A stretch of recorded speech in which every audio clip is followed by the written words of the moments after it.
Good evening guys, Lewis here from POGO Physio. Just going to talk to you today about an upcoming blog post that I've written about the trade-off between reaching your peak performance and finding training really hard to reach your peak physical best versus getting injured. So there's some key take-homes from the article to look for, but the consensus from the literature is that training too much or training too little isn't really the problem.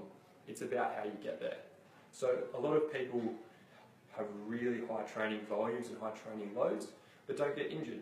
And some people do hardly any and still manage to get injured. And here we're talking about overuse injuries, so non-contact injuries, whether it be running, or soccer, football, netball, any type of sport.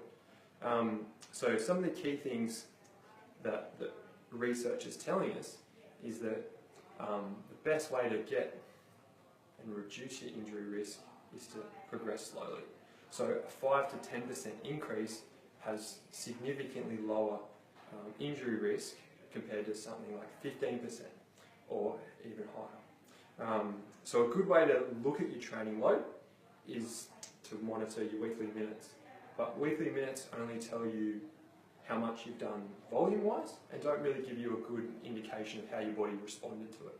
So a good way to monitor your internal workload is to rate how you feel after each session and times it by your total minutes. So without getting too math heavy, just rate 0 to 10, how you felt after the workout or the run, and then times it by your duration.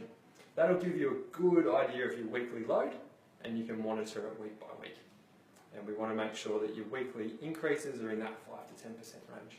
That should help you find your training sweet spot, so you're still trying to build your physical capabilities to exercise at your best whilst reducing your injury risk. Keep an eye out for the article, guys, and if you have any questions, just let us know. Have a good evening.